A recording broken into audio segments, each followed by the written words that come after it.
Attack on Titan.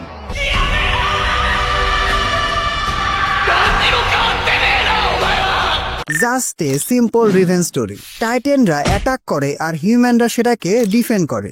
এই তো typical action anime. Wrong. Attack on Titan হলো one of the greatest anime of all time.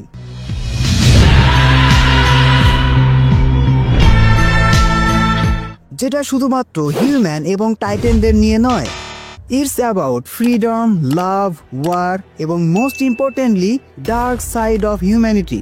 এই অ্যানিমেটা তোমাকে বলে দিবে না যে কে ভিলেন এবং কে হিরো, এটা তোমরা ডিসাইড করবা। দ্যাটস ওয়াই এটা অন্যান্য অ্যানিমে থেকে আলাদা। কিন্তু কেন এটা মাস্টারপিস? এমন অনেক অ্যানিমে আছে যেখানে কারো অ্যানিমেশন নেক্সট লেভেলের, কারো স্টোরি লাইন ভালো, অথবা কারোর ক্যারেক্টার ডেভেলপমেন্ট সেরা। অ্যাটাক অন টাইটানে তুমি সব পাবে। বেশিরভাগ শোনেন এবং সেনেন অ্যানিমের মেইন কনসেপ্টটা একই রকম থাকে। কিছু মনস্টার বা ডেমনরা থাকবে আর তাদের সাথে ফাইট করে হিউম্যানিটিকে বাঁচানোর জন্য কোনো অ্যাসোসিয়েশন অথবা টিম থাকবে। যেমন ধরো জেজেকেতে কার স্পিরিট এবং জুজুৎসু সরসারার। জুজুৎসু সরসারাররা এসব কার স্পিরিটকে ডিস্ট্রয় করে হিউম্যানিটিকে সেভ রাখে। ডেমন স্লেয়ার অ্যানিমিতে ডেমনদের মারার জন্য হাসিরা এবং অন্যান্য ডেমন স্লেয়ার টিম থাকে যারা ডেমনদের মেরে হিউম্যানিটিকে রক্ষা করে। এদের স্টোরি লাইন এবং ওয়ার্ল্ড বিল্ডিংটা কিছুটা আলাদা হতে পারে, তবে বেসিক কনসেপ্টটা কিন্তু সেম। আমি যখন অ্যাটাক অন টাইটান দেখা শুরু করেছিলাম ধরে নিয়েছিলাম যে আমি এরকম একটা কনসেপ্ট দেখতে পাবো, কিন্তু না। এই অ্যানিমের scripting, character design, story telling, plot twist অন্যান্য সব অ্যানিমে থেকে আলাদা। অ্যানিমের মেইন ক্যারেক্টার এরেন ইয়েগার, যে কিনা ছোটবেলা থেকে টাইটানদের অনেক বেশি হেট করত, পরবর্তীতে সে নিজেই টাইটান হয়ে যায়। অনেকেই ভাববে এই অ্যানিমে হয়তো হিউম্যান ভার্সেস টাইটানদের নিয়ে, কিন্তু না, it's about human versus human. কে কার জায়গা থেকে ঠিক নাকি ভুল। এটা আমাদের হিউম্যানিটির সবচেয়ে ডার্ক সাইড কেউ শো করে। বুঝতে পারছি অনেকে গুলায় ফেলতেছ। মূল বিষয়টা বোঝার জন্য আমি এই ভিডিওটাকে 4টা ভাগে ভাগ করেছি। রিয়েল মনস্টার, হিউম্যান নাকি টাইটান, ডিটেইলিং এবং অ্যানিমেশন, ক্যারেক্টার ডিজাইন এবং ডেভেলপমেন্ট, এবং সবশেষে emotion, friendship and love. Spoiler alert. Anime দেখার একদম শুরুতে তোমার কাছে মনে হবে যে এই লড়াইটা হলো হিউম্যান ভার্সেস টাইটানের। মানুষজন টাইটানের অ্যাটাক থেকে রক্ষার জন্য তাদের চারপাশে বড় বড় দেয়াল তৈরি করে রেখেছে আর তাদের সাথে লড়াই করার জন্য বড় বড় অ্যাসোসিয়েশনও ক্রিয়েট করে রেখেছে। তোমার কাছে মনে হবে যে পুরো হিউম্যানিটি ডিস্ট্রয় হয়ে গেছে, শুধুমাত্র এই সমস্ত লোকই বেঁচে আছে আর দেওয়ালের ওই পাশে শুধুমাত্র টাইটানরাই আছে। কিন্তু তোমার ব্রেন তখন ব্লাস্ট করবে যখন তুমি জানতে পারবে যে শুধুমাত্র এরাই নয়, এদের বাইরেও পৃথিবীতে অনেক মানুষ বেঁচে আছে। শুধু মানুষ নয়, পুরো একটা কান্ট্রি আছে। এদের কাছে টাইটানের পাওয়ার আছে আর এরাই সাধারণ মানুষকে টাইটান বানিয়ে রেখেছে। তারাই সাধারণ মানুষকে টাইটান বানিয়ে এদেরকে অ্যাটাক করার জন্য পাঠায়। আর এইখান থেকে এই অ্যানিমেটা একটা সাধারণ হিউম্যান ভার্সেস টাইটান ফাইট থেকে ডার্ক দিকে চলে যায়। এরপরে আমরা বুঝতে পারি অ্যাটাক অন টাইটানের পুরো যে ফাইটটা সেটা কখনো হিউম্যান ভার্সেস টাইটান ছিলই না। সেলফ ডিফেন্সের জন্য তারা যে টাইটানদের মেরে ফেলতো এরা আসলে একসময় মানুষই ছিল। তবে এখানেই শেষ নয়, এই অ্যানিমেটা মাস্টারপিস এবং অন্যান্য অ্যানিমে থেকে আলাদা হওয়ার আরো রিজন আছে। একটু খেয়াল করলেই দেখবা যে অ্যাটাক অন টাইটানের অ্যানিমেশন এবং ডিটেইলিংটা অন্যান্য অ্যানিমে থেকে আসলেই আলাদা। আর আমি অবাক হয়েছিলাম এটা দেখে যে এটা 2013 সালের অ্যানিমে। 2013 সালের অ্যানিমেশন হলেও এটার অ্যানিমেশন কিন্তু যথেষ্ট ভালো ছিল।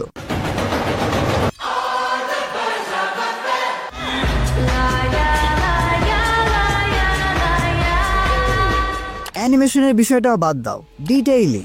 এমন অনেক অ্যানিমে আছে যেগুলোর অ্যানিমেশনটা আসলে epic, but detailing attack on টাইটানের মতো ডিটেইলিং খুব কম অ্যানিমেতেই থাকে। তোমাদের অ্যাটাক অন টাইটানের এক্সট্রিম ডিটেইলিং এর জন্য কিছু এক্সাম্পল দেই। এই সিনটা ভালো করে দেখো। এখানে যে ছোটবেলাতে তার খেলনা নিয়ে খেলছে, বাট তার হাতে যে খেলনাটা আছে সেটার দিকে যদি একটু ভালোভাবে তাকাও তার ফিউচারে বিস্ট টাইটানের রেফারেন্স ছিল।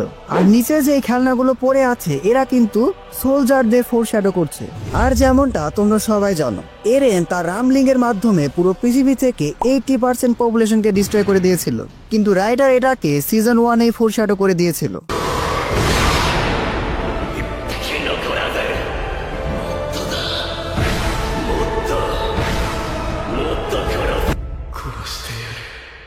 সিজন 1-এ এরেন যখন অ্যানির সাথে ফাইট করছিল তার টাইটান ফর্মে, তখন সবার কাছে মনে হয়েছিল যে এরেন হয়তো এটা জাস্ট এমনি বলছে, কিন্তু না, যারা অ্যাটাক অন টাইটান দেখেছো তারা সবাই জানো এরেন সবার শেষে এটাই করে। এছাড়াও আরো অনেক ডিটেলস আছে যেটা নিয়ে কথা বলতে গেলে অনেক বেশি সময় লেগে যাবে, এটা নিয়ে আলাদাভাবে ভিডিও আসবে।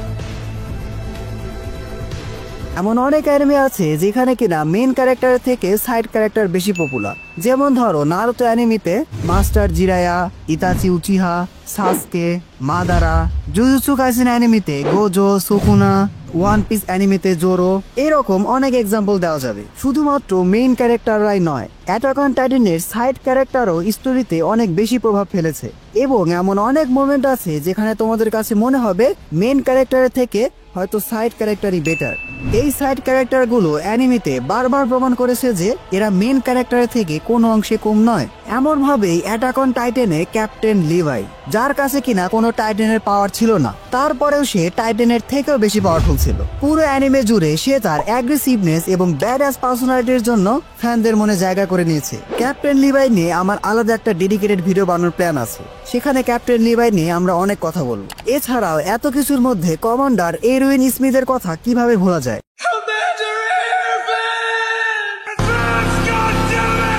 My soldiers push forward! My soldiers scream out! My soldiers rage!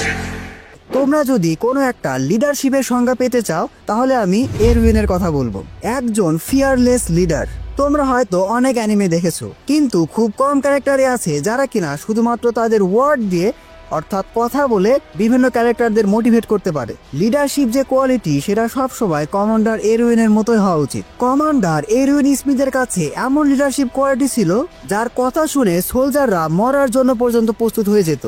Beast টাইটানের সাথে কমান্ডার এরউইন এবং তার সোলজারের ফাইটটা তোমরা সবাই দেখেছো। এখানে কিন্তু সোলজাররা জানতো যে তারা যদি কমান্ডার এরউইনের কথা শুনে তাহলে কিন্তু তারা নিশ্চিতভাবে মারা যাবে, কিন্তু তারপরেও তার জাস্ট স্পিচ শুনে সেই সমস্ত সোলজার নিশ্চিত মৃত্যু জেনেও বিস্ট টাইটানের সাথে ফাইট করতে গিয়েছিল। আমার কাছে মনে হয় এটা অ্যাটাক অন টাইটানের one of the baddest scene. অ্যানিমেতে যদি ট্রু ইমোশনের কথা বলো তাহলে আমাদের মাথায় অনেক অ্যানিমের নাম আসবে। Attack on Titan is not a love story, attack on Titan is a story about love. অ্যানিমেতে কিছু ক্যারেক্টার কখনো তাদের ভালোবাসার মানুষকে পায়নি, অনেকে বা পেয়েও হারিয়ে ফেলেছে, কিন্তু অ্যাটাক অন টাইটান অ্যানিমেতে তুমি যখন এরেনের ক্যারেক্টারকে ভালোভাবে বুঝতে পারবে তাহলে তোমরা ট্রু লাভ সম্পর্কে আর একটু ভালোভাবে ধারণা পাবে। এমন একজন যাকে তুমি ছোটবেলা থেকে ভালোবেসে এসেছো কিন্তু তাকে কখনো বলতেই পারোনি, যার সাথে তুমি তোমার পুরোটা লাইফ কাটাতে চেয়েছিলে, এমন একজন মানুষকে তোমাকে বলতে হয় যে Believe me when I say this, Mikasa. Ever since I was a kid, I've hated you. আর যাকে তুমি এতটা ভালোবাসতে at the end of the day তার হাতে তোমাকে মারা যেতে হয়, আর এটা তুমি নিজে বুঝে শুনে চুজ করেছো। এবার তোমরা মিকাসার দিকটা একবার ভেবে দেখো। এখানে তোমরা বুঝতে পারবে ভালোবাসার মানুষ থেকে যখন তুমি ঘৃণা পাও তখন তোমার কেমন লাগে।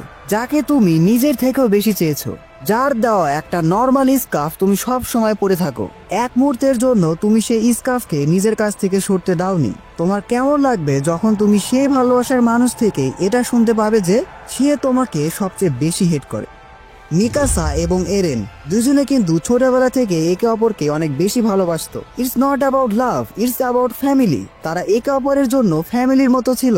মিকাসা ছোটবেলা থেকে এরেনকে আর এরেন ছোটবেলা থেকে মিকাসাকে প্রোটেক্ট করে আসছে, আর দিন শেষে কি হয়, মিকাসা যে কিনা এরেনকে সেই ছোটবেলা থেকে প্রোটেক্ট করে আসছে তাকে তার নিজের হাতে এরেনকে মারতে হয় টু সেভ দ্য ওয়ার্ল্ড। তোমাদের কথা জানে না, বাট আমি যখন এই সিনটা দেখি তখন আমি আসলে ইমোশনাল হয়ে গিয়েছিলাম। শুধু এগুলোই না, এই অ্যানিমেতে এমন অনেক সিন আছে যেখানে তুমি ট্রু ইমোশন কি সেটা বুঝতে পারবে। লাভ, ফ্রেন্ডশিপ, বিট্রেয়াল, সবকিছু। আজকে ভিডিওটি এ পর্যন্তই। ভিডিওটি ভালো লাগলে ভিডিওটিতে এখন একটি লাইক দিয়ে চ্যানেলটি সাবস্ক্রাইব করে ফেলো। Don't subscribe if you are not an anime fan. See you in next video.